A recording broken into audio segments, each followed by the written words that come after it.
troisième et dernière partie de vidéo sur l'intelligence émotionnelle et on va parler aujourd'hui de la dernière aptitude qui est l'aptitude sociale. Alors qu'est-ce qu'on va retrouver dans l'aptitude sociale? On va retrouver l'influence, la communication, le sens de la médiation, le leadership, la gestion des changements, la construction des liens, le sens de la collaboration et la capacité de mobiliser une équipe. On va voir tout ça en détail. Pour l'aptitude sociale, on va parler d'influence. Le charisme et le leadership, c'est la base pour être une personne influente. En termes de posture, le fait d'agir comme un manager leader aura nécessairement un impact sur votre pouvoir d'influence. Votre capacité à inspirer, convaincre et motiver votre entourage va forcément développer votre force de persuasion. Voici ce qu'on va retrouver dans l'influence. Alors, écoutez pour comprendre et non pour répondre. Posez davantage de questions au lieu de multiplier les affirmations. Laissez la place au silence. Faire preuve d'empathie. Être présent de corps et d'esprit. Identifier le vrai problème au lieu de vite chercher la solution. Et développer une réelle confiance en vous. Alors maintenant, on va voir la communication. Dans la communication, il y a 4 techniques de communication. L'écoute active, le questionnement, la reformulation et la communication non violente. Pour bien communiquer, donc il faut communiquer avec persuasion, utiliser un langage clair, présenter vos idées clairement, soyez curieux, écoutez et posez des questions, formuler des demandes au lieu des exigences. Le langage corporel et le ton de la voix est très important. On va parler du sens de la médiation. Savoir utiliser le dialogue pour gérer un conflit. Savoir utiliser l'échange et la conversation. Un bon médiateur est une personne qui écoute avec attention et compréhension. Il va aussi encourager les deux parties pour exprimer les faits et leurs sentiments. Le médiateur va essayer de dégager les causes du problème. Comprendre et apaiser une situation difficile relationnelle.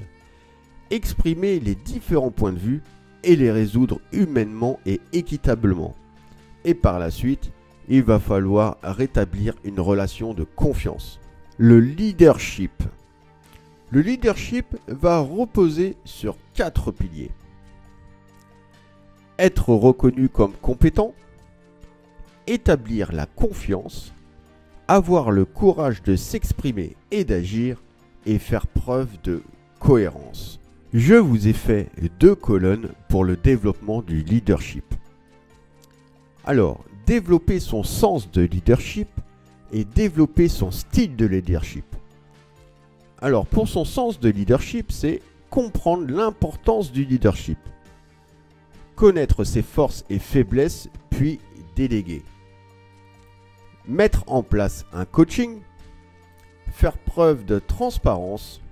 Gagner le respect des autres et récompenser le personnel. Pour développer son style. Identifiez votre potentiel leadership. Fixez-vous un cap et sachez-le communiquer. Méfiez-vous des perceptions pour éviter de mauvaises interprétations. Posez-vous la question du pourquoi et non du comment. Comprenez l'importance de l'écoute et mettez-la en pratique et soyez proactif. On va parler maintenant de la gestion du changement. On est tous voués à un changement dans notre vie, qu'elle soit personnelle ou professionnelle. En prenant un exemple de pathologie qui touche majoritairement les enfants comme le TSA ou le TDAH. Ces enfants auront énormément de mal à s'adapter au changement. Et pour ce faire, il va falloir lui créer une routine. Une routine avec un calendrier aimanté, par exemple, en inscrivant toutes les tâches qu'il doit effectuer dans la journée. En prenant un autre exemple, le deuil. Le deuil, on va passer sur 5 phases. Le déni, on ne veut pas y croire, ne pas l'accepter.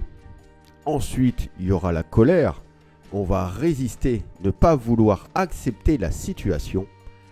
La tristesse, on ne peut pas imaginer survivre sans l'être cher. L'acceptation, on comprend qu'on ne peut rien y changer, qu'il faut l'accepter. Et ensuite, on va trouver la sérénité, on retrouve la motivation. On va voir maintenant sur la construction des liens. Comment tisser des liens, comment construire une relation et comment améliorer les relations. Comment tisser des liens? Croyez en vous, valorisez votre interlocuteur, avoir une règle d'or, soyez curieux et écoutez et soyez honnête. Comment construire une relation? Donc être soi-même authentique, se montrer amical, partager ses ressentis, aligner son langage sur les sens et créer un espace sécure. Et comment améliorer les relations? Prendre le temps de les écouter et aussi de les comprendre. Être conscient de notre langage corporel et celui de l'autre. Accepter nos émotions et celles des autres et valider vos perceptions. Maintenant, parlons du sens de la collaboration. Au niveau du sens de la collaboration, créer un environnement favorable, communiquer de manière transparente, miser sur une entreprise de culture forte, utiliser le digital pour communiquer et collaborer, miser sur le partage de connaissances, apprendre de ses erreurs, montrer l'exemple à vos équipes, mettre en valeur le travail d'équipe, accompagner le développement professionnel de chacun, encourager la rencontre de l'équipe en dehors du professionnel, faire confiance aux équipes et utiliser des outils de travail collaboratifs. Et pour finir, on va se diriger sur la capacité de mobiliser une équipe. Alors, comment mobiliser une équipe? Développer un sentiment d'appartenance, s'assurer de la valorisation des employés, utiliser la rétroaction et fixer des objectifs communs, créer et maintenir un projet d'équipe et développer et maintenir la communication. Comment développer les compétences de son équipe? Cultiver la confiance, l'autonomie et la curiosité. Formez vos collaborateurs, soyez à l'écoute et clarifiez les besoins, fixez des objectifs clairs de montée en compétences et effectuez un suivi de la progression. Comment mobiliser les employés? Exprimer son appréciation, miser sur l'avancement professionnel, s'engager, écouter et agir, s'adapter aux attentes des employés et soutenir son entreprise. Comment développer l'esprit d'équipe? Reconnaître ses réalisations, reconnaître vos forces, faire du bénévolat en groupe, communiquer clairement, déterminer son style de communication, la colère en tant que symptôme, identifier et surmonter les obstacles et tirer des leçons du passé. Comment améliorer l'efficacité d'une équipe? Mesurer les performances de l'équipe, assurer le bien-être de l'équipe, valoriser et encourager ses équipes, ajuster son mode de management, adopter un management utile et créer une vision commune forte. Voilà, c'est la fin de cette troisième partie de vidéo sur l'intelligence émotionnelle. On a vu exactement les 5 aptitudes dans les 3 vidéos. J'espère que cela vous a plu et je vous dis à bientôt pour d'autres vidéos.